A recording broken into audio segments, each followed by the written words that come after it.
एक गर्म और अनोखी कहानी। एक 30 वर्षीय भारतीय व्यक्ति ने एक दूरदराज के पहाड़ी गांव में 32 महिलाओं को गर्भवती किया। वीडियो देखने से पहले कृपया सब्सक्राइब और लाइक करें। यह हमारी बहुत मदद करता है। राहुल शर्मा 31 वर्ष मूल रूप से भारत में अपेक्षाकृत स्थिर जीवन जी रहे थे। उन्होंने एक बड़ी कंपनी के मार्केटिंग विभाग में काम किया। हर दिन अनगिनत विज्ञापन योजनाओं और बाजार विश्लेषणों में डूबे रहते थे। वह उस वेतन और लाभों का आनंद ले रहे थे जो कई लोगों को ईर्ष्या करते थे। लेकिन एक दिन उन्होंने अचानक संदेह करना शुरू कर दिया कि क्या वह वास्तव में यही चाहते हैं कि उनका जीवन इसी तरह बीत जाए।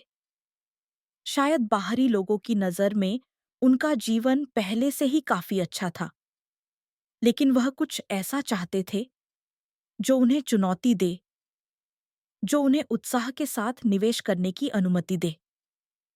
20 साल की उम्र से उन्होंने रुक-रुक कर यात्रा करना पसंद किया।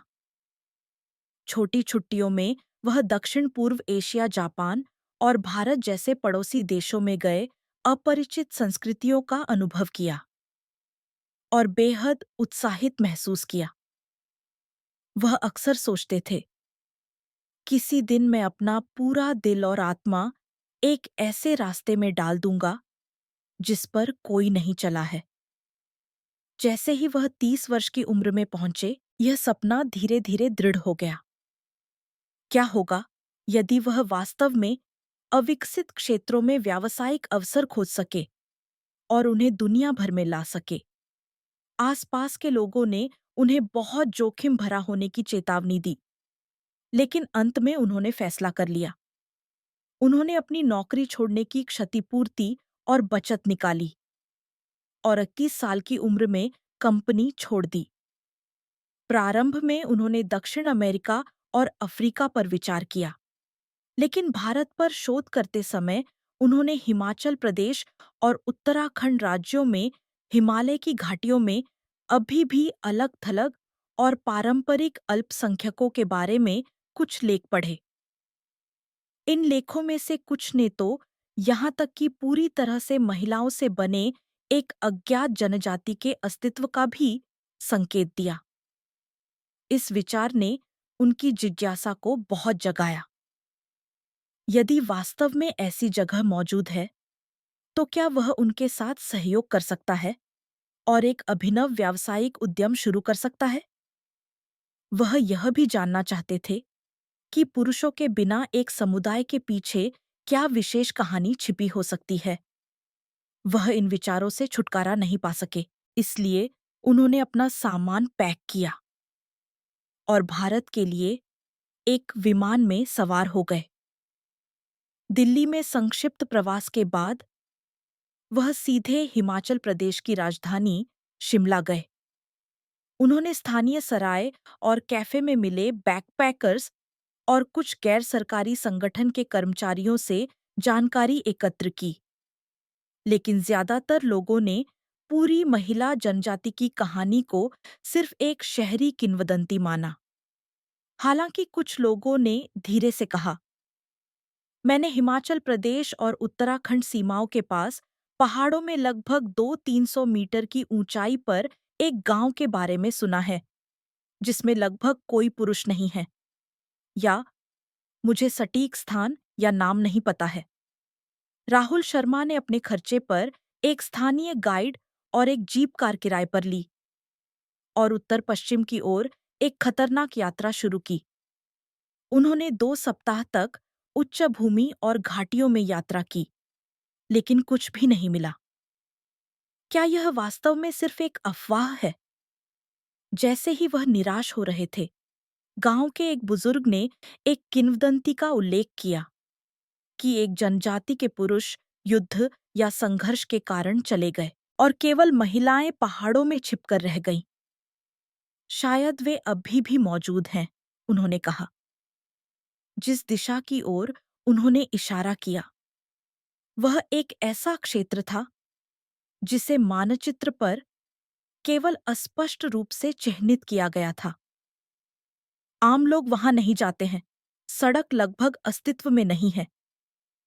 यह सुनकर राहुल शर्मा और भी दृढ़ हो गए। यह है वह जगह है, उन्होंने कहा। भले ही यह खतरनाक हो, मैं कोशिश करना चाहता हूं। गाइड ने सिर हिलाया और कहा, मैं भी वहां नहीं जा सकता। कैसे जाऊं? मैं केवल यहां तक जा सकता हूं।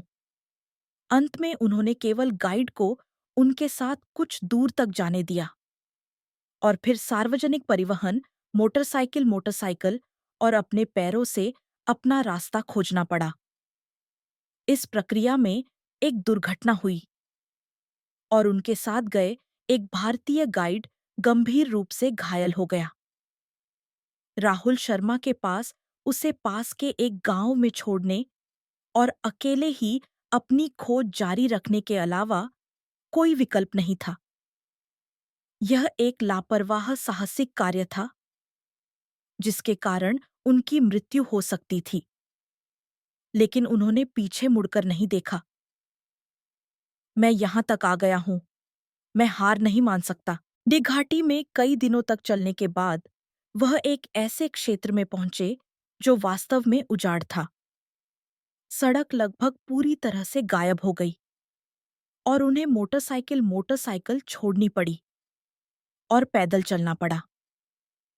जब वह एक चट्टान के किनारे एक संकीर्ण रास्ते से गुजरे तो उन्होंने दूर एक शानदार नदी देखी, लेकिन उनके पास इसकी सराहना करने का समय नहीं था। उन्हें डर था कि रास्ता ढह जाएगा। आखिरकार एक दोपहर राहुल शर्मा एक पुराने लोहे के पुल को पार करते समय गलती से गिर गए और स्थिति बहुत गंभीर थी।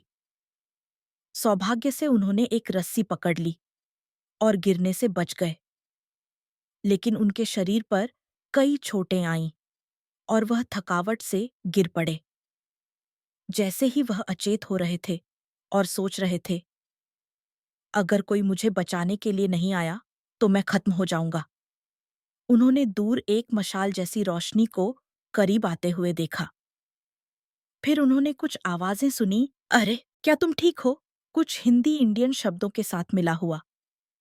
राहुल शर्मा बहुत कमजोर थे और समझा नहीं सके, बस अस्पष्ट रूप से कहा, मेरी मदद करो। उन्होंने चेतना खो दी और जब वे जागे तो वे एक अपरिचित झोपड़ी हट में थे। उन्होंने अलाव बॉनफायर की गंध सूंघी और उनका बस्ता बैकपैक उनके बगल में था। उन्होंने चारों ओर देखा और एक महिला को देखा जो 30 साल से ऊपर की लग रही थी। चिंतित चेहरे के साथ उन्हें देख रही थी। क्या तुम्हें बहुत दर्द हो रहा है? हमने तुम्हारे लिए आपातकालीन उपचार किया है, उसने कहा। राहुल शर्मा ने उठने की कोशिश की, लेकिन उनके शरीर के हर हिस्से में दर्द हो रहा था।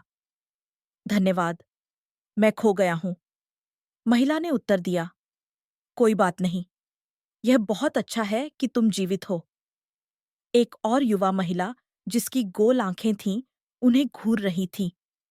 ऐसा लग रहा था कि वे अंग्रेजी इंग्लिश और हिंदी हिंदी के मिश्रण में संवाद कर रही थीं। राहुल शर्मा ने पूछा, यह जगह कहाँ है? ये हमारा गांव है। हम आदिवासी ट्राइबल हैं। हमारे यहाँ कोई पुरुष नहीं है, इसलिए तुम हमारे स्वागत करने वाले मेहमान हो। हालांकि दी महिला मुस्कुराई और राहुल शर्मा का दिल तेजी से धड़कने लगा। क्या यह वास्तव में वह जगह है जिसकी मैं तलाश कर रहा हूं? उसने सोचा। उन्होंने उठने के लिए संघर्ष किया और कहा, मैं भारतीय हूं और मैं यहाँ लंबी यात्रा करके आया हूं। क्या आप मुझे स्वीकार करेंगे? महिला ने अपना सिर झुकाया और कहा, ठीक है, हमारी परंपरा के अनुसार हम पुरुषों को स्वीकार नहीं करते हैं, लेकिन हमने तुम्हें खतरे में देखा, इसलिए हम उदासीन नहीं रह सकते। हालांकि मुझे गांव के सरपंच बुजुर्गों और अन्य लोगों से परामर्श करने की आवश्यकता है। उस रात राहुल शर्मा झोपड़ी में रहे और अपनी ताकत हासिल की। उन्हें बुखार था, लेकिन उन महिलाओं ने उनकी देखभाल की उन्हें जड़ी बूटियों हर्ब से बना पानी पिलाया और उनके घावों पर दवा ऑइंटमेंट लगाया। भगवान का शुक्र है कि वे सभी अच्छे लोग हैं। शायद वे पुरुषों के प्रति शत्रुतापूर्ण नहीं हैं। वह चिंतित थे, लेकिन माहौल शत्रुतापूर्ण नहीं था। इसके विपरीत उन्हें एक अजीब जिज्ञासा महसूस हुई। अगले दिन राहुल शर्मा गांव के प्रतिनिधियों से मिले एक 40 वर्षीय महिला, जिसका नाम गंगा था। उन्होंने समझाया कि गांव में वर्तमान में 32 महिलाएं हैं, जिनकी उम्र 20 साल से लेकर 40 साल से ऊपर तक है।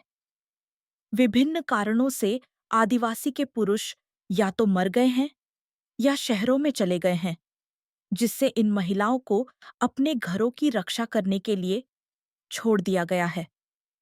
हमने लंबे समय से पुरुषों पर भरोसा करना बंद कर दिया है और हमने लगभग पूरी तरह से बाहरी दुनिया के साथ संपर्क तोड़ दिया है। लेकिन चूंकि तुम घायल हो गए और खो गए हो, इसलिए हमने तुम्हारा इलाज करने का फैसला किया, गंगा ने कहा। राहुल शर्मा ने उत्तर दिया, धन्यवाद। वास्तव में मैं विशेष रूप से इस गांव में आया था। मैंने सुना है कि यहाँ एक अद्वितीय महिला जनजाति है जो पुरुषों के बिना आत्मनिर्भर रूप से रहती है, और मैं व्यावसायिक अवसरों का पता लगाने के लिए जिज्ञासा के साथ आया हूँ। मैं आते समय एक दुर्घटना का शिकार हो गया, लेकिन फिर भी मैं यहाँ आने में कामयाब रहा। गंगा ने पूछा, व्यावसायिक अवसर? आप विशेष रूप से क्या मतलब है? उन्होंने समझाना जारी रखा। यहाँ उत्पादित फसलें, क्रॉप्स, जड़ी बूटियां, हर्ब्स और हस्तशिल्प हैंडीक्राफ्ट शहरों या विदेशों में बेचे जा सकते हैं, लेकिन सड़कों की कमी के कारण बाहरी दुनिया के साथ संचार बहुत कम है, इसलिए आपको हमेशा कठिनाई होती है। मैं सहकारी समितियों की स्थापना करके आपको इन उत्पादों को बेचने में मदद करना चाहता हूँ। बेशक मेरे पास कुछ अनुभव है, लेकिन यह केवल तभी होगा जब आप सहमत हों। गांव की महिलाएं फुसफुसाने लगीं। मैंने सहकारी समितियों के बारे में सुना है। हमने कभी भी बड़े पैमाने पर लेन-देन या बाहरी बिक्री का सपना नहीं देखा, क्योंकि हमारे पास कभी भी पुरुष नहीं थे। शायद वह सिर्फ हमारा फायदा उठाकर पैसा कमाना चाहता है। संदेह की आवाजें भी थीं। राहुल शर्मा ने कहा, नहीं, मैं आपके साथ लाभ को निष्पक्ष रूप से साझा करूंगा। मैं एक भारतीय हूं, इसलिए मेरा विदेश में कोई आधार नहीं है, लेकिन मैं ऑनलाइन प्लेटफॉर्म, सोशल मीडिया और विदेशी निर्यात के माध्यम से आपकी मदद कर सकता हूं। यह एक साझेदारी है। उन्होंने उन्हें समझाने की कोशिश की। एक रात की चर्चा के बाद अधिकांश महिलाएं सहमत हो गईं, यह कहते हुए, चलो कोशिश करते हैं। अगर हम इसी तरह जारी रखते हैं, तो गांव का कोई भविष्य नहीं होगा। गंगा ने निष्कर्ष निकाला, जितना समय तुम यहाँ रहोगे, चलो सीखते हैं कि सहकारी समितियों का संचालन कैसे करें और अपने उत्पादों को कैसे बेचें। हालांकि कुछ लोग अभी भी सतर्क थे, यह कहते हुए, अब जब पुरुष अंदर आ गए हैं, तो हमें नहीं पता कि क्या समस्या होगी, और सावधानी बरतने की आवश्यकता पर जोर दिया। राहुल शर्मा ने सहकारी समितियों का आयोजन शुरू करने के कुछ दिनों बाद गांव का माहौल बदलने लगा। उन्होंने विभिन्न अनाज ग्रेन्स, जड़ी बूटियों, हर्ब्स और हस्तशिल्पों हैंडीक्राफ्ट की उत्पादन स्थितियों की जांच की और भंडारण और संसाधन प्रबंधन में सुधार के तरीके सुझाए। महिलाओं को आश्चर्य हुआ और उन्होंने कहा, हमने इसके बारे में कभी नहीं सोचा था। हम हमेशा छोटे पैमाने पर आत्मनिर्भर रहे हैं। उन्होंने फसल की मात्रा रिकॉर्ड करने और इसे एक साथ वितरित करने का प्रयास करने का फैसला किया। उच्च गुणवत्ता वाली जड़ी बूटियों को बाहरी बाजारों में निर्यात करने का एक तरीका खोजने के लिए राहुल शर्मा ने पास के शहरों और अन्य गांवों की यात्रा करने की योजना बनाई। कुछ महिलाओं ने अनुवादक और गाइड के रूप में काम करने का फैसला किया। उनमें से कुछ युवा और उत्साही महिलाओं ने शिक्षित होने का अनुरोध किया, यह कहते हुए हम भी सीखना चाहते हैं। भी इस प्रक्रिया में यह देखा गया कि महिलाएं धीरे-धीरे राहुल शर्मा से बिना किसी हिचकिचाहट के संपर्क कर रही थीं। 20 साल की उम्र की महिलाओं ने मजाक किया, पुरुष को पहली बार देखना बहुत अद्भुत है।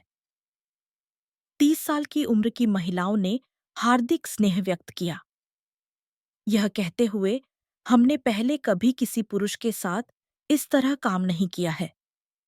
40 साल से अधिक उम्र की महिलाओं में से कुछ ने कहा, हमें पुरुषों के बिना बहुत लंबा समय हो गया है और हमारे कोई बच्चे भी नहीं हैं। मैं हमेशा सोचती रहती थी कि क्या हम इसी तरह मर जाएंगे? लेकिन राहुल शर्मा को देखने के बाद मेरे भीतर कुछ जगा। फिर एक रात 30 साल से ऊपर की एक महिला, जिसका नाम सविता था, ने राहुल शर्मा के दरवाजे पर दस्तक दी। क्या मैं तुमसे बात कर सकती हूँ?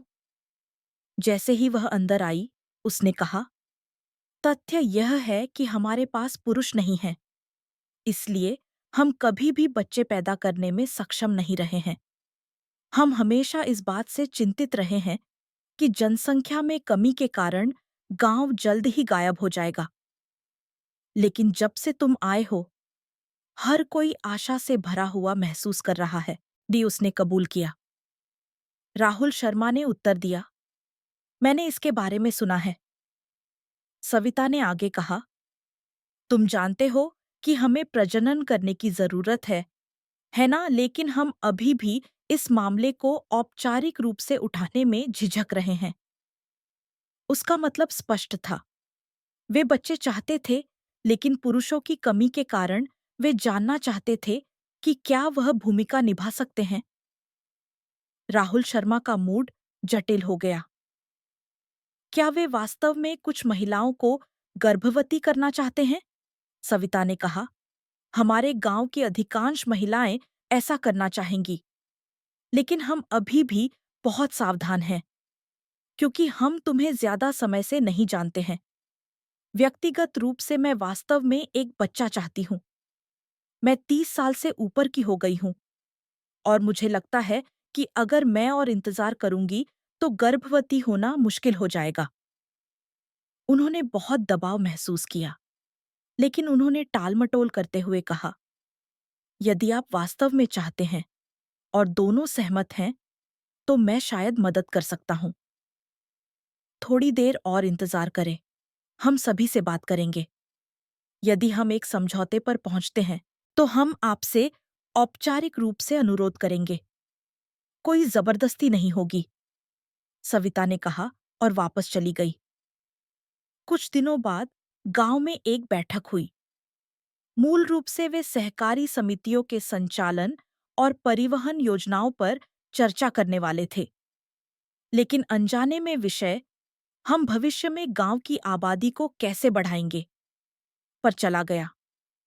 कई महिलाओं ने अपने विचार साझा किए, यह कहते हुए बिना बच्चों के कोई भविष्य नहीं है, और भले ही हम बाहरी पुरुषों को स्वीकार करते हैं, उनके बसने की संभावना नहीं है। फिर एक चौंकाने वाला दृष्टिकोण सामने आया।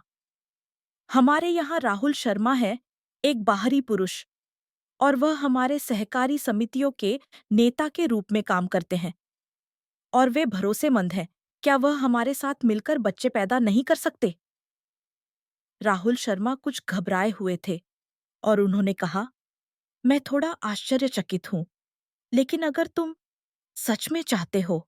लेकिन महिलाओं का रुख दृढ़ था, यह कहते हुए, हम में से अधिकांश ऐसा करना चाहते हैं। यह गांव के पुनर्निर्माण और आबादी की रक्षा के लिए आवश्यक है। किसी ने सुझाव दिया, लेकिन इसका मतलब यह नहीं है कि सभी महिलाएं ऐसा करना चाहती हैं। अगर हम केवल उन लोगों के साथ ऐसा करते हैं जो गर्भवती होना चाहते हैं, तो क्या होगा? किसी ने चिंता व्यक्त की। क्या हम जो 40 साल से ऊपर के हैं, उनके लिए यह मुश्किल होगा? 20 और 30 साल की उम्र की महिलाएं लगभग सर्वसम्मति से सहमत हुईं। अंत में सभी इस बात पर सहमत हुए कि यदि 32 प्रजननात्मक आयु की महिलाओं में से लगभग 20 गर्भवती होना चाहती हैं, तो वे एक समय सारिणी तय करके राहुल शर्मा के साथ गर्भवती होने की कोशिश करेंगी। यदि बच्चे पैदा होते हैं, तो हर कोई मिलकर उनकी परवरिश करेगा। और भले ही राहुल शर्मा चले जाएं, गांव बच्चों और माताओं की देखभाल करने के लिए जिम्मेदार होगा। हालांकि उन्हें उम्मीद थी कि यदि संभव हो तो वह गांव में रहना जारी रखेंगे। राहुल शर्मा भ्रमित थे, लेकिन दूसरी ओर इस विचार से कि वह इस समुदाय को बचाने में निर्णायक भूमिका निभा सकते हैं, उन्हें अजीब जिम्मेदारी और आंदोलन की भावना महसूस हुई। क्या यह वास्तव में संभव है? क्या मैं कुछ महिलाओं के साथ बच्चे पैदा करने जा रहा हूं? उन्होंने अपना सिर अपने हाथों में पकड़ लिया। लेकिन जब महिलाओं ने दयनीय निगाहों से उनकी ओर देखा और कहा, हमें यह करना होगा। अगर तुम नहीं चाहते हो तो हम कुछ नहीं कर सकते। राहुल शर्मा ने कहा, ठीक है, हम ऐसा करेंगे, लेकिन आपसी सम्मान और विचार एक पूर्व शर्त होनी चाहिए। जैसे ही बैठक समाप्त हुई, महिलाएं खुशी से झूम उठीं। हम आखिरकार बच्चे पैदा कर सकते हैं। हमारे गांव को विलुप्त होने से बचाया जा सकता है। राहुल शर्मा संकोच से मुस्कुराए। चूंकि वे इतने खुश हैं, इसलिए मैं गैर जिम्मेदार नहीं हो सकता। उसके बाद गांव ने एक गर्भावस्था योजना तालिका तैयार की। 32 महिलाओं में से 10-20 वर्ष से अधिक, 10-30 वर्ष से अधिक और 12-40 वर्ष से अधिक थीं। 40 से अधिक उम्र की आधी से अधिक महिलाएं भाग लेना चाहती थीं, लेकिन उम्र के कारण उनके गर्भवती होने की संभावना कम थी। हालांकि उन्होंने अभी भी अपनी पूरी कोशिश करने का फैसला किया। इस संभावना को बनाए रखना। राहुल शर्मा ने एक समय सारिणी बनाई ताकि वे शारीरिक रूप से बहुत थका देने वाला होने के कारण हर हफ्ते 2 या 3 महिलाओं के साथ बारी-बारी से रहें। महिलाओं ने यह भी कहा, हम उनके लिए पौष्टिक भोजन का इंतजाम करेंगे और उन्हें अच्छी तरह से आराम करने देंगे। हम उन्हें गिरने नहीं दे सकते। और हंस पड़ी। 1 महीने में राहुल शर्मा हर दिन सहकारी समिति के लिए काम करने और इन महिलाओं के साथ बारी-बारी से रहने में व्यस्त थे। बेशक, कुछ महिलाओं को उनसे प्यार हो गया, जबकि अन्य ने विशुद्ध रूप से संतानोत्पत्ति के लिए ऐसा किया। भावनात्मक रूप से इन मामलों को संभालना बहुत चुनौतीपूर्ण था, लेकिन पूरा गांव पहले ही सहमत हो चुका था और वे ईर्ष्या और संघर्ष को कम करके शांति बनाए रखने की कोशिश कर रही थीं। 20 साल की उम्र की महिलाओं ने मजाक किया, मैं युवा हूं, इसलिए मैं जल्द ही गर्भवती हो जाऊंगी। और राहुल शर्मा के साथ एक सुखद समय बिताया। 30 साल की उम्र की महिलाएं अपेक्षाकृत गंभीर थीं। मैंने कभी नहीं सोचा था कि मेरे इस तरह बच्चे होंगे, लेकिन यह बहुत अच्छा है कि तुम आए, उन्होंने कहा। 40 साल से अधिक उम्र की कुछ महिलाएं सावधानी से चिंतित थीं। मैं बूढ़ी हो गई हूं, क्या मैं गर्भवती हो पाऊंगी? राहुल शर्मा ने उन्हें सांत्वना दी। ज्यादा चिंता मत करो। अगर हम गर्भवती नहीं होते हैं, तो हम कुछ नहीं कर सकते हैं। और अगर हम गर्भवती हो जाते हैं, तो यह एक आशीर्वाद होगा। उन सभी के पास गर्भवती होने के लिए जरूरी कारण थे। बिना बच्चों वाला एक महिला गांव अंततः समाप्त हो जाएगा। हमारे पास वंशज होने चाहिए। उनकी उत्कंठा राहुल शर्मा तक भी पहुंची। इसी वजह से महिलाओं ने उनकी खूब देखभाल की। उन्हें ज्यादा काम करने से रोकने के लिए पौष्टिक भोजन दिया, जैसे दाल चावल, सब्जी और रोटी, और बारी बारी से उनकी हर्बल मसाज, आयुर्वेदिक मसाज और हर्बल बाथ, औषधीय जड़ी बूटियों से स्नान की तैयारी की।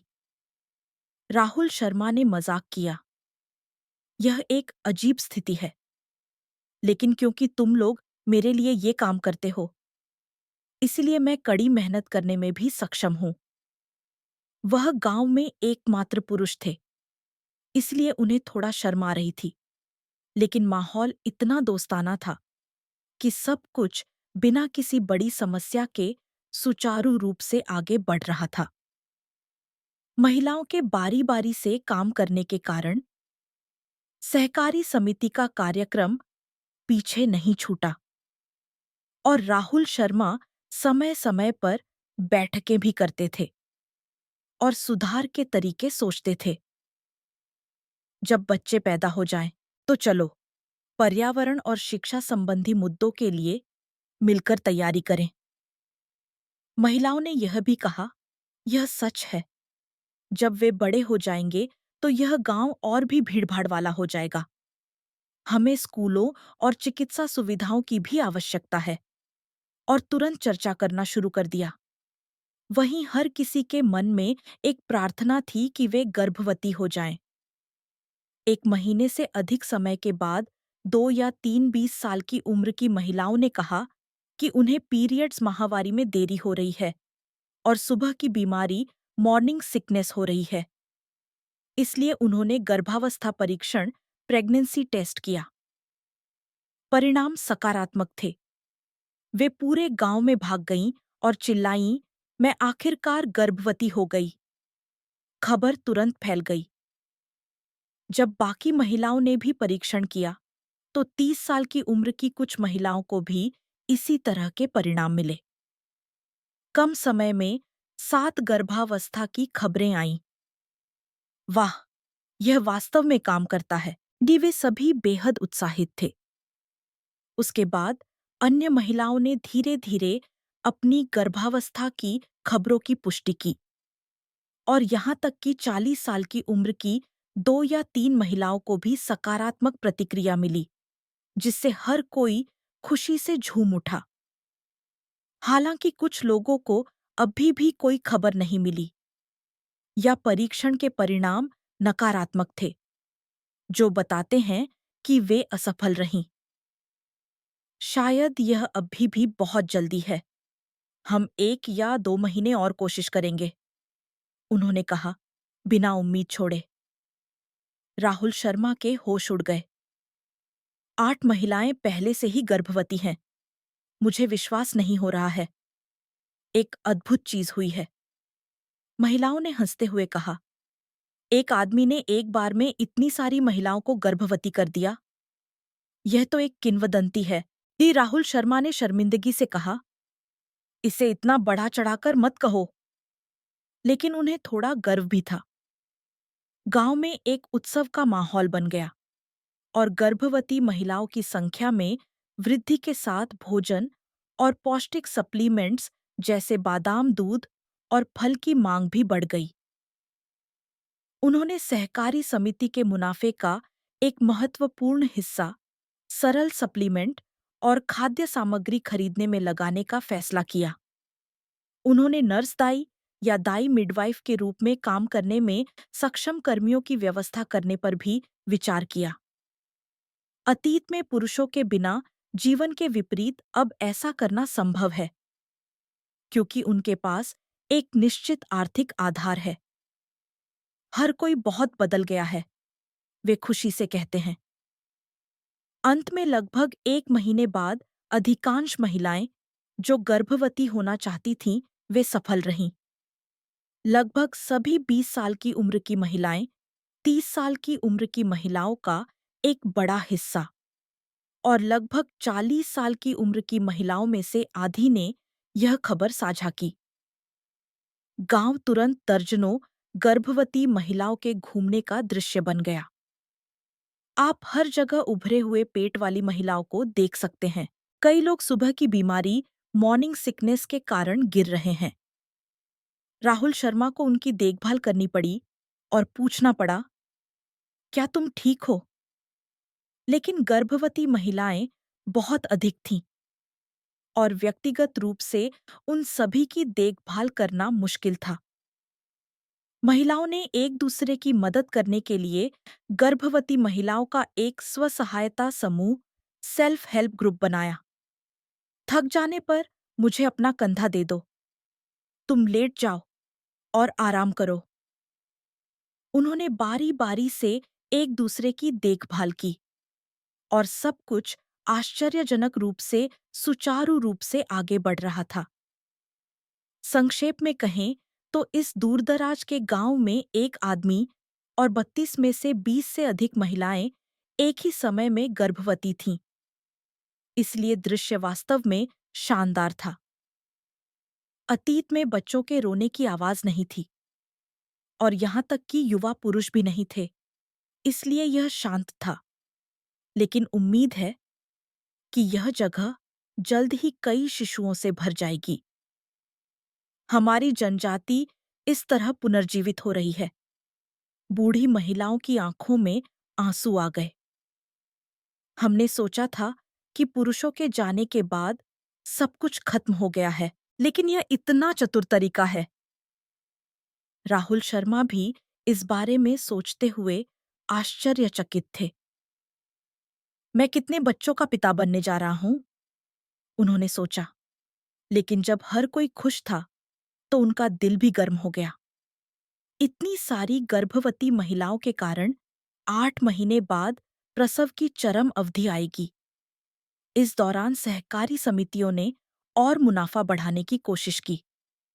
उन्हें बच्चे के जन्म के समय दूध, स्वास्थ्य सेवा आदि के खर्चों के लिए पहले से तैयारी करनी होगी। राहुल शर्मा ने बाहरी दुनिया के साथ बातचीत करके जड़ी बूटियों और हस्तशिल्पों जैसे शॉल, स्वेटर और आभूषण के निर्यात में काफी वृद्धि की। उदाहरण के लिए, उन्होंने पहाड़ों की सब्जियां, दुर्लभ मशरूम और आंतरिक सजावट जैसी अतिरिक्त वस्तुओं को विकसित किया और उन्हें आदिवासी परंपरा, ट्राइबल ट्रेडिशन के ब्रांड नाम से बेचा। अच्छी प्रतिक्रिया मिली और सहकारी समितियों का मुनाफा कम समय में काफी बढ़ गया। गर्भवती महिलाओं के शरीर भारी थे और उल्टी और चक्कर आने से पीड़ित थीं, लेकिन उनका दिल असीम खुशी से भर गया था। मैं आखिरकार बच्चे पैदा कर पा रही हूँ। यह वास्तव में बहुत आनंददायक है। 20 साल की उम्र की महिलाएं उत्साह से भरी हुई थीं और 30 साल की उम्र की महिलाओं ने भावुक होकर कहा, मैं अब आखिरकार मां बनने वाली हूं। 40 साल से ऊपर की महिलाओं में भी चिंता थी, लेकिन नर्स दाई की मदद से उनका एक-एक करके प्रबंधन किया गया। इसलिए उन्होंने कहा, चलो, इसे अपना आखिरी मौका मानकर अपनी पूरी कोशिश करें, बिना उम्मीद छोड़े। राहुल शर्मा ने गोदाम वेयरहाउस में कई बिस्तर लगाए और उन्होंने गोदाम को एक अस्थायी क्लिनिक में बदल दिया और गर्भवती महिलाओं का व्यवस्थित रूप से प्रबंधन किया। उन्होंने काफी ऊंची कीमत पर बाहर से एक नर्स किराए पर ली, जो वहां रहती थी, और गर्भवती महिलाएं बेचैन महसूस करने पर उससे कभी भी सलाह ले सकती थीं। महिलाओं ने गर्भवती महिलाओं को जितना हो सके आराम करने और पर्याप्त पोषण प्राप्त करने के लिए बारी-बारी से घर के काम और अंशकालिक काम भी किए। राहुल शर्मा एकमात्र पुरुष थे, लेकिन कई गर्भवती महिलाओं को वास्तव में अन्य महिलाओं की देखभाल की जरूरत थी। अगर अधिक पुरुष श्रमबल होता, तो स्थिति आसान हो जाती, लेकिन यह अपरिहार्य था, क्योंकि पुरुष अतीत में चले गए थे। एक दिन गांव में मूसलाधार बारिश हुई और घाटी में पानी का स्तर बढ़ गया, जिससे बाढ़ का खतरा पैदा हो गया। गर्भवती महिलाओं को सुरक्षित रूप से बचाना पड़ा और अनाज और जड़ी बूटियों के गोदामों के बाढ़ में डूबने की चिंता थी। राहुल शर्मा ने तुरंत बाकी लोगों के साथ मिलकर बांध बनाए और जल प्रवाह को मोड़ा। वे बारिश में पीड़ित हुए, लेकिन हर किसी ने मिलकर काम किया और सौभाग्य से इस संकट पर काबू पाया, जिससे ज्यादा नुकसान नहीं हुआ। 40 साल से ऊपर की एक गर्भवती महिला ने यह दृश्य देखा और कहा, एक पुरुष के आसपास होने से मुझे बहुत राहत मिलती है। बेशक हम महिलाएं भी यह कर सकती हैं, लेकिन तुमने हमारा नेतृत्व किया और मुझे ताकत दी। उसने अपनी कृतज्ञता व्यक्त की। राहुल शर्मा ने जवाब दिया, यह सभी के संयुक्त प्रयासों के कारण है। मैं सिर्फ मदद कर रहा हूं। छोटी बड़ी परेशानियां भी थीं, लेकिन गांव ने धीरे धीरे समस्याओं को हल करना सीख लिया। सहकारी समितियों के अंदर और बाहर स्थिर होने के साथ बच्चों को जन्म देने, उन्हें पालने और गांव को समृद्ध बनाने की भव्य योजना वास्तविकता बन रही थी। गर्भावस्था के 6 या 7 महीने में गर्भवती महिलाओं को इधर-उधर घूमते हुए देखना आम बात हो गई थी। हम सभी के बड़े पेट हैं, यह बहुत अद्भुत है। उन्होंने हंसते हुए एक दूसरे के पेटों पर हाथ फेरा और जब राहुल शर्मा आसपास होते थे, तो मजाक करते हुए कहते थे, नमस्ते बच्चों के पिताजी। उन्हें उस शीर्षक से थोड़ी शर्म आ रही थी, लेकिन उन्होंने एक दिल को छू लेने वाली भावना महसूस की। गर्भावस्था के 8वें और 9वें महीनों में नर्सों और सहकारी समितियों ने प्रसव के लिए पर्याप्त तैयारी की। उन्होंने 3 अस्थायी प्रसव कक्ष स्थापित या तैयार किए, ताकि अगर कई महिलाओं को एक ही समय में प्रसव हो, तो भी प्रतिक्रिया की जा सके। उन्होंने श्रमबल की कमी को पूरा करने के लिए बाहरी दुनिया से 12 अतिरिक्त नर्स को आमंत्रित किया। महिलाओं ने प्रसव के बारे में ज्ञान एक साथ प्राप्त किया और एक ऐसी प्रणाली स्थापित की जिससे वे बेचैन महसूस करने पर आसानी से एक दूसरे पर भरोसा कर सकें। राहुल शर्मा एकमात्र पुरुष थे, लेकिन यहाँ महिलाओं का सहयोग अधिक महत्वपूर्ण था। अगर लगभग 20 लोगों को एक ही समय में प्रसव होगा, तो यह एक पागल दृश्य होगा। उन्होंने आधे मजाक और आधी चिंता के साथ कहा। आखिरकार लगभग 10वें महीने में प्रसव पीड़ा शुरू हुई। 20 साल की उम्र की एक महिला आधी रात में चिल्लाई, मेरे पेट में दर्द हो रहा है। नर्सें माताएं और राहुल शर्मा उसकी ओर दौड़े। 6 घंटे की पीड़ा के बाद भोर में एक तेज चीख निकली। बच्चा बाहर आ गया, बहुत स्वस्थ है। पूरा गांव जयकार कर उठा। सिर्फ 2 दिन बाद 30 साल की उम्र की एक और महिला ने प्रसव शुरू किया और एक दिन बाद 40 साल की उम्र की एक महिला ने कई घंटों के संघर्ष के बाद मुश्किल प्रसव के कारण सुरक्षित रूप से एक बच्चे को जन्म दिया। यह सचमुच प्रसव की घटनाओं की एक श्रृंखला थी। लगभग हर 2 हफ्ते में 20 से अधिक गर्भवती महिलाओं ने लगातार बच्चों को जन्म दिया। यहाँ तक कि 2 दिन ऐसे भी थे जब 2 लोगों को एक ही समय में प्रसव हुआ था। प्रसव के इस बड़े पैमाने के दृश्य आश्चर्यजनक थे। नर्सों ने कहा, हमने पहले कभी ऐसा दृश्य नहीं देखा। एक ही गांव में एक ही समय में प्रसव को और अविश्वास महसूस किया। अन्य महिलाओं ने बारी-बारी से उनकी देखभाल की और रोते हुए कहा, हमारे फिर से बच्चे हैं। यह गांव नए जीवन से भरा हुआ है। डी राहुल शर्मा ने बगल में खड़ी मां का हाथ पकड़ा, उसका पसीना पोंछा और सांस लेने में मदद की। जब कई लोगों को एक ही समय में प्रसव हो रहा था, तो तीनों इमारतें भर गईं। शिशुओं के रोने की आवाजें गूंज उठीं, जिससे एक सर्कस जैसा दृश्य बन गया। सौभाग्य से हर किसी ने सफलतापूर्वक प्रसव किया और कोई बड़ी दुर्घटना नहीं हुई। 40 साल से अधिक उम्र की दो महिलाओं में से जो अधिक उम्र की थीं, उनकी स्थिति गंभीर थी, लेकिन नर्सों और टीम ने आपातकालीन प्रतिक्रिया दी और सुरक्षित रूप से शिशुओं को बाहर निकाला। लगभग 1 महीने तक प्रसव की चरम अवधि जारी रहने के बाद आखिरकार लगभग 20 बच्चे पैदा हुए। दूसरे शब्दों में, पुरुषों के बिना इस गांव में अचानक 20 से अधिक नए जीवन आ गए। यह लगभग रोमांचकारी दृश्य था। जब माताएं और शिशु प्रसव के बाद 1 या 2 महीने तक बस गए, तो गांव में एक ऐसा विशाल उत्सव मनाया गया जैसा उन्होंने पहले कभी नहीं देखा था। हमारे गांव के इतिहास में हमने एक बार में इतने सारे शिशुओं को जन्म नहीं दिया है। यह पूरी तरह से एक चमत्कार है। हर कोई उत्साहित था। उन्होंने केंद्रीय चौक पर मांस और मक्का भुट्टा भुना और लस्सी शराब के बिना भी जयकारों के साथ नृत्य किया। माताओं ने अपने शिशुओं को गोद में लेकर भाग लिया और पुरुषों ने उन्हें भोजन पहुंचाया या उनकी बाहों को सहारा दिया ताकि उन्हें ज्यादा मेहनत न करनी पड़े। राहुल शर्मा को एक नायक हीरो की तरह सम्मान दिया गया। हमारे नेता को बचाओ। ने जैसा कि उम्मीद थी, उत्सव के चरम पर हवा में लोगों को फेंकने, भारत में उत्सवों का एक सामान्य रिवाज का एक उत्सव आयोजित किया गया। अब नेता ने हमें बच्चे दिए हैं, तो चलो उन्हें हवा में फेंकते हैं। तालियों की गड़गड़ाहट के साथ राहुल शर्मा ने शर्मिंदगी से अपना हाथ हिलाया और कहा, तुम और भी कमाल के हो।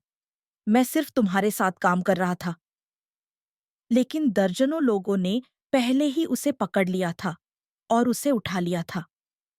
1 2 3 जयकारों की लय के साथ उसका शरीर ऊपर नीचे होता रहा।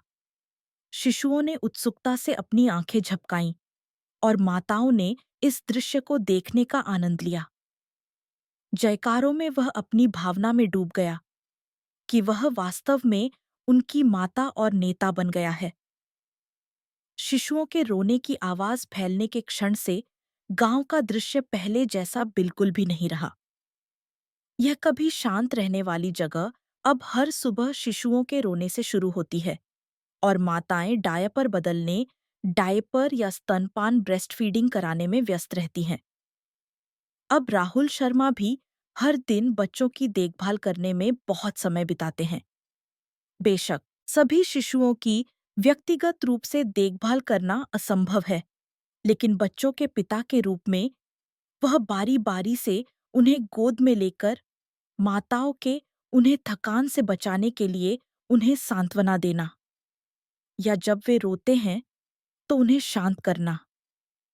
और क्योंकि उन्हें एक ही समय में सहकारी समितियों के लिए भी काम करना पड़ता है, इसलिए उनकी नींद का समय भी कम हो गया है।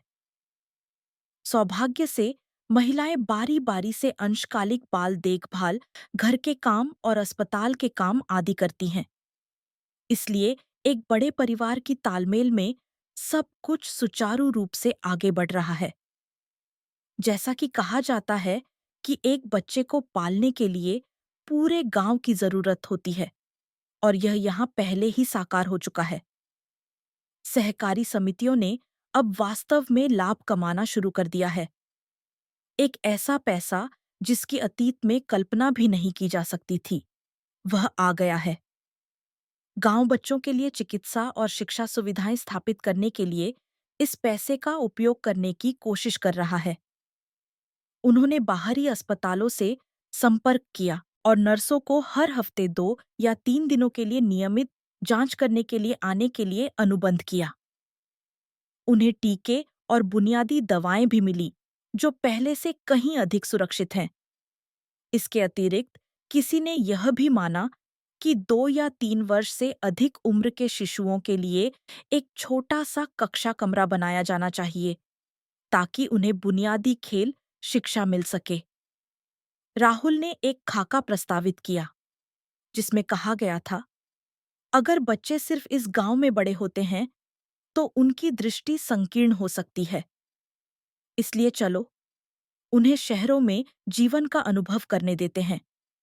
मध्यम और दीर्घकालिक में हम छात्रों को शहरी स्कूलों में भी भेज सकते हैं। महिलाओं ने उम्मीदों से भरकर कहा, मैंने कभी सपने में भी नहीं सोचा था कि हम ऐसे विकास का सपना देख पाएंगे। एक पुरुष 32 महिलाओं और लगभग 20 पैदा हुए शिशुओं से मिलकर बना यह समुदाय एक अभूतपूर्व संरचना है। यदि बाहरी लोगों को इस तथ्य के बारे में पता चल जाता तो वे चौंक जाते, लेकिन अभी के लिए यह गांव व्यापक रूप से ज्ञात नहीं है, क्योंकि यह ऊबड़-खाबड़ पहाड़ों और घाटियों में स्थित है और यहां तक पहुंचने में मुश्किल होती है। हालांकि कुछ नागरिक या गैर सरकारी संगठन के कर्मी जो यहां आते हैं, मदद नहीं कर सकते, लेकिन आश्चर्य करते हैं। यह कहते हुए, एक आदमी एक ही समय में 20 से अधिक महिलाओं के साथ बच्चे कैसे पैदा कर सकता है? गांव की महिलाओं ने गर्व से कहा, उन्होंने हम सभी को बचाया है। हमने यह आपसी सहमति से किया और इसकी बदौलत गांव का पुनरुद्धार हुआ है। और राहुल ने बस इतना कहा, यह प्यार और सामूहिक भावना के समर्थन से ही संभव हो पाया है। जब शिशु 1 या 2 साल के हो जाते हैं, तो वे एक साथ खाली जगह में रेंगते और बड़बड़ाते हैं। कुछ माँ बड़बड़ाते हैं या राहुल के पास दौड़ते हैं और उन्हें पिता कहते हैं। राहुल उन सभी को उठा लेते हैं और आश्चर्यचकित होकर सोचते हैं, ठीक है, तुम्हारी माँ कौन है? ओह, क्या तुम्हारी माँ 20 साल की है? फिर माताएं हंसते हुए इशारा करती हैं और कहती हैं, अरे पिताजी ध्यान नहीं दे सकते, यह मैं हूं। भी दूसरी ओर एक अजीब भावना है कि चूंकि यह पूरी तरह से सामूहिक पालन पोषण है, तुम सब मेरे बच्चे हो। लेकिन उनमें से अधिकांश हंसते हुए उसे सांत्वना देते हैं। लेकिन बच्चों की प्राथमिक देखभाल करने वाली मैं और मेरी सहेली हैं, इसलिए ज्यादा चिंता मत करो। अब सब कुछ फल फूल रहा है और गांव रहने के लिए एक बेहतर जगह बन गया है। यह विचार कि पुरुषों के बिना जीवन जीना मुश्किल होगा, अब अतीत की बात हो गई है। अब एक पुरुष है, एक सफल सहकारी समिति है, कई बच्चे हैं और एक भविष्य है। हर कोई सहमत है। हालांकि चूंकि राहुल एकमात्र पुरुष हैं, इसलिए यदि श्रमबल या तकनीशियनों की कमी होती है, तो वे भविष्य में बाहरी पुरुषों की भर्ती कर सकती हैं या आबादी को और बढ़ाने के लिए शहरों के साथ जुड़ सकती हैं। कुछ महिलाएं उम्मीद उम्मीद जताती हैं, अगर कोई मौका मिले तो हम किसी और पुरुष को स्वीकार करके उससे शादी कर सकते हैं। हालांकि वे सावधानीपूर्वक कहती हैं, हमारे पास अब भी नेतृत्वकर्ता ही काफी हैं। अगर बहुत सारे पुरुष अंदर आ जाएंगे तो इससे भ्रम पैदा हो सकता है। एक शुरुआती पतझड़ की सुबह साफ और ऊंचे आसमान के नीचे ग्रामीण खेतों में बाजरा काट रहे थे। अब बच्चे करीब 3 साल के हैं और कुछ माँ के पीछे पीछे डगमगा रहे हैं। पूछते हैं, माँ यह क्या है? या एक बाजरे का टुकड़ा लेकर दौड़ते हैं और कहते हैं, मैं इसे पिताजी को देना चाहता हूँ। उनकी माँ कहती हैं, मिट्टी से बचो, और बच्चे हंसते हुए भाग जाते हैं। राहुल खाद फैला रहे हैं और सहकारी कार्य पूरा करने के बाद एक बच्चे की मदद से बाजरे को एक छोटी गाड़ी में धो रहे हैं। तुमने अच्छा काम किया, हमारा बच्चा बहुत कमाल का है। वह बच्चे के सिर को सहलाते हैं और बच्चा मुस्कुराता है। अब इस गांव में जहां 20 से अधिक बच्चे एक साथ बड़े हो रहे हैं, हर दिन जीवंत रहता है। चीखें और हंसी हवा में गूंजती हैं। माताएं बारी-बारी से डायपर बदलती हैं और नर्स भी समय-समय पर शिकायत करती हैं। मुझे एक दिन में कई शिशुओं को टीका लगाना पड़ता है। मैं लगभग पागल हो रही हूँ, लेकिन उसका चेहरा मुस्कुराहट से भरा हुआ है। हर कोई व्यस्त है, लेकिन शिकायतें बहुत ज्यादा नहीं हैं। सिर्फ एक वाक्य है, वह यह कि इतने सारे बच्चों के रोने की आवाज सुनना, जिसका हमने सपना देखा था, उसके लिए यह सब करना भी सार्थक है। सहकारी समिति ने अपनी आर्थिक नींव को मजबूत कर लिया है और कृषि उत्पादों और हस्तशिल्पों को तेजी से बेच रही है। आय में वृद्धि के साथ गांव सौर ऊर्जा उत्पादन सुविधाओं की मरम्मत और स्थापना कर रहा है, ताकि यह सुनिश्चित हो सके कि बिजली की पर्याप्त आपूर्ति है। हर रात बत्तियां जलती हैं और बच्चे उज्जवल रोशनी में किताबें ब्राउज करते हैं, जबकि माताएं राहुल या नर्स के साथ चर्चा करती हैं कि आज बच्चों को उनके दिमाग को विकसित करने के लिए कौन से खेल खेलने चाहिए। यह एक असाधारण समुदाय है, जिसमें एक पुरुष, 32 महिलाएं और लगभग 20 से 30 बच्चे हैं। लेकिन यह गर्म पारिवारिक प्यार से भरा हुआ है। एक शाम एक और बड़ी पार्टी आयोजित की गई। इस बार कारण यह था कि सहकारी समिति ने मुख्य भूमि के एक बड़े शहर में स्थित एक बड़े डीलर के साथ एक वार्षिक अनुबंध किया था, जिससे गांव की आय में तेजी से वृद्धि हुई। वे आमतौर पर बस थोड़ा सा जश्न मनाते हैं, लेकिन अब बच्चों के साथ पार्टी एक बड़े भोज में बदल गई। उन्होंने खुली जगह में एक विशाल अलाव जलाया और पुरुष और महिलाएं एक साथ बैठे, थालियों में बाजरा और पहाड़ी फल साझा किए। बच्चे इधर-उधर दौड़ रहे थे और खुशी से हंस रहे थे, और माँ चिल्ला रही थी, सावधान रहो, आग के पास मत जाना। लेकिन माहौल बेजोड़ रूप से शांतिपूर्ण था। जब भोजन कुछ दूरी तक पहुंच गया, तो किसी ने जोर से कहा, आज चलो फिर से हवा में उछालने की रस्म करते हैं। बेशक, मुख्य आकर्षण नेतृत्वकर्ता राहुल थे। लोगों ने जयकार की और उन्हें धीरे से ऊपर उठाया। 1 2 3। उनका शरीर हल्की उड़ान भरते हुए हवा में तैरता रहा और फिर नीचे आ गया। बच्चों को यह अजीब लगा। कुछ ने अपने हाथ लहराए और कुछ रो पड़े। लेकिन जब माताओं ने उन्हें शांत किया, तो यह और भी आनंददायक हो गया। राहुल को हवा में उछाला गया और कई दृश्य उनके दिमाग में कौंध गए। मेरी एक दुर्घटना हो गई, और जब मैं पहली बार यहाँ आया, तो लगभग मर ही गया था। मैंने एक ऐसे क्षेत्र में एक सहकारी समिति बनाई जहाँ कोई पुरुष नहीं था, ताकि अर्थव्यवस्था शुरू हो सके, और सामूहिक गर्भावस्था इतनी सफल हो सकी, यह अविश्वसनीय है। पार्टी के बाद राहुल ने रात में पढ़ना शुरू कर दिया। रोशनी घाटी और चट्टानों पर पड़ रही थी और यह तस्वीर की तरह लग रहा था। हवा ठंडी थी। तभी कुछ बच्चों की माँओं ने आकर कहा, लीडर, हमें कल खेतों में गेहूं की फसल लगानी है, हमें जल्दी उठना होगा। एक और महिला ने पूछा, ओह, मेरे बच्चे को आधी रात में बुखार आ गया था, क्या तुम कल नर्स के साथ उसे देख पाओगे? ओह, सच में बेशक, मैं कल सुबह तुम्हारे साथ आऊंगा। वह हंसते हुए जवाब देते हैं। यहाँ जीवन मुश्किल है, लेकिन उन्होंने एक दूसरे की मदद करके जो उपलब्धियां और गर्मजोशी हासिल की हैं, वह शहर के आराम से बिल्कुल अलग है। जब उन्होंने नीचे गांव में 2 3 बच्चों को गेंद से खेलते हुए देखा, तो ये बच्चे मेरे ही बच्चे हैं। यह अविश्वसनीय है, लेकिन उनके अंदर से गर्व की भावना उमड़ पड़ी।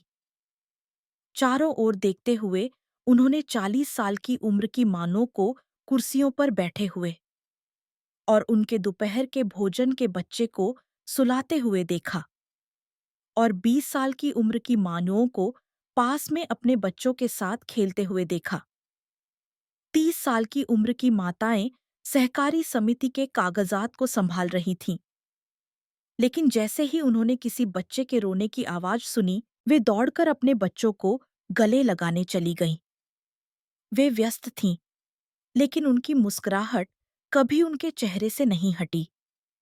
सच तो यह है कि यह गांव बिना पुरुषों के विलुप्त होने के खतरे में था, लेकिन अब इतने सारे बच्चों के साथ यह भविष्य में एक बड़ा समुदाय बन सकता है। और अगर जरूरत पड़ी तो वे बाहरी पुरुषों को स्वीकार कर सकती हैं और शहरों के साथ आदान प्रदान करके एक बड़े संयुक्त परिवार का विस्तार कर सकती हैं। राहुल विचार मग्न हो गए। यह पहले से ही कार्यान्वयन में है। हालांकि अभी के लिए गांव में तेजी से बदलाव आ रहा है, इसलिए वे सावधानी से काम कर रही हैं ताकि ज्यादा हंगामा न हो। जैसे जैसे समय बीतेगा, बच्चों को प्राथमिक विद्यालय की आवश्यकता होगी और उन्हें माध्यमिक और उच्च शिक्षा के बारे में चिंता करनी होगी। सहकारी समिति भी बड़ी होती जाएगी और अधिक उत्पादों का उत्पादन करेगी। इसलिए बुनियादी ढांचे और लॉजिस्टिक्स में सुधार करना जरूरी है। करने के लिए अनगिनत चीजें हैं। वह खिलखिलाकर हंस पड़े। लेकिन उन्हें यकीन है कि अगर उनके पास एक प्यार करने वाला परिवार है जिसके साथ वे यह सब साझा कर सकते हैं, और अगर पूरा गांव उन पर निर्भर है, तो ऐसा कुछ नहीं है जो वे नहीं कर सकते हैं। एक रात राहुल झोपड़ी में छोटी सी बत्ती के नीचे सो रहे बच्चे को देख रहे थे। माँ उनके पास सो रही थी और बाहर से हवा आ रही थी जो पेड़ों को हिला रही थी। मैं शायद सच में 20 से ज्यादा बच्चों का पिता हूं। भले ही इस भावना पर विश्वास करना मुश्किल हो, लेकिन सब कुछ सच है।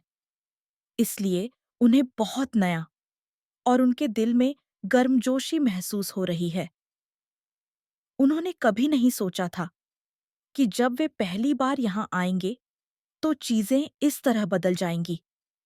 दुनिया अप्रत्याशित है, और जब साहस और परिस्थिति एक साथ आते हैं तो वे एक पूरी तरह से अलग तरह का जीवन बना सकते हैं। अगर भविष्य में इस गांव की कहानी व्यापक रूप से जानी जाती है, तो लोग कह सकते हैं कि यह एक अविश्वसनीय परिकथा है। लेकिन उन लोगों के लिए जो इसमें शामिल हैं, यह एक ठोस वास्तविकता है और खुशी का एक रूप है। अगर यह तथ्य कि 32 महिलाओं ने एक पुरुष के साथ मिलकर कई गर्भधारण करवाए और इसके कारण बच्चे पैदा हुए और समुदाय को बचाया गया, वह एक अभूतपूर्व मामला है, तो कई लोग इसमें दिलचस्पी लेंगे और इसे खोजने की कोशिश करेंगे। उस समय तक इस जगह में पहले से ही एक नियमित स्कूल और अस्पताल होगा, साथ ही एक यातायात प्रणाली भी होगी जिसका कम या ज्यादा उपयोग किया जा सकता है, और बाहरी पर्यटकों का उचित तरीके से स्वागत करने के लिए तैयार रहेंगे। जो भी हो, इस गांव के संयुक्त परिवार के रूप में आगे बढ़ने की उम्मीद है। राहुल शायद कुछ महिलाओं के साथ विशेष प्रेम संबंधों में शामिल रहेंगे, यहाँ तक कि सामान्य जोड़ों में भी केंद्रीय भूमिका निभाएंगे, और शायद और बच्चे पैदा होंगे। सब कुछ अनिश्चित है, लेकिन एक बात निश्चित है कि यह जगह, जो कभी दूर-दराज के पहाड़ों में बिना पुरुषों की बस्ती थी, अब एक बड़े संयुक्त परिवार समुदाय में बदल गई है, जहां एक अकेले आदमी और 32 महिलाओं ने मिलकर जीवन के सत्य अर्थ को जिया है। खुशी से हवा में उछालने की आवाजें और बच्चों की हंसी के दृश्य अब इस गांव की रोजमर्रा की जिंदगी का हिस्सा हैं। दोपहर में संयुक्त भंडार के सामने माताएं अपनी फसल का मापन कराने के लिए ला रही हैं। शिशु चलना और खेलना शुरू कर रहे हैं, और राहुल इन तस्वीरों को विदेशों में खरीदारों को भेज रहे हैं या सोशल मीडिया पर अपलोड कर रहे हैं। आसपास के पहाड़ गांव को वैभवशाली ढंग से घेरे हुए हैं, और जब घाटी की हवा ताजी होकर बहती है, तो महिलाएं भी एक ताजी और बिल्कुल नई अभिव्यक्ति के साथ कहती हैं, हमारी जिंदगी सचमुच बदल गई है। अतीत में हम खामोशी में गायब होने वाले थे, लेकिन अब हर दिन बच्चे पैदा होते हैं और मुझे पता भी नहीं चलता कि दिन कैसे गुजरता है। वे हंसते हुए कहती हैं, एक व्यक्ति एक ही समय में इतने सारे गर्भावस्था मामलों को संभाल पाता है।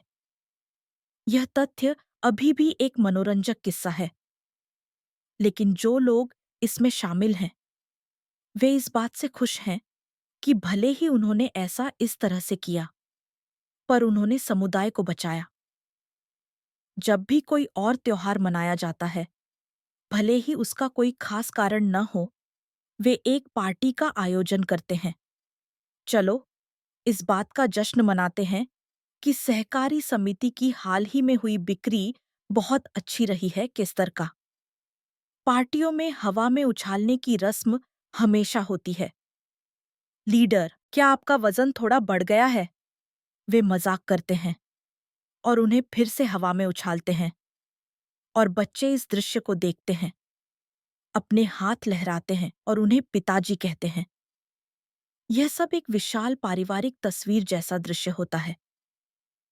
अंत में राहुल ने कसम खाई कि किसी दिन जब बच्चे बड़े हो जाएंगे और दुनिया को व्यापक रूप से देखेंगे, तो तुम एक बहुत ही खास गांव में पैदा हुए थे। तुम्हारे पिता एक हैं और तुम्हारी माताएं कई हैं, लेकिन इसी वजह से गांव को बचाया जा सका। यह स्पष्ट नहीं है कि बच्चे इसे कैसे समझेंगे, लेकिन कम से कम इस गांव में बड़े होने वाले बच्चे अपने पूरे शरीर के साथ परिवार और समुदाय के अर्थ को महसूस करेंगे और बहुत अच्छा करेंगे। आदिवासी संयुक्त परिवार समुदाय हवा में उछालने की रस्म हंसी और सहकारी संचालन से प्रेरित होकर इस तरह फलना फूलना जारी रखेगा। आज देखने के लिए धन्यवाद।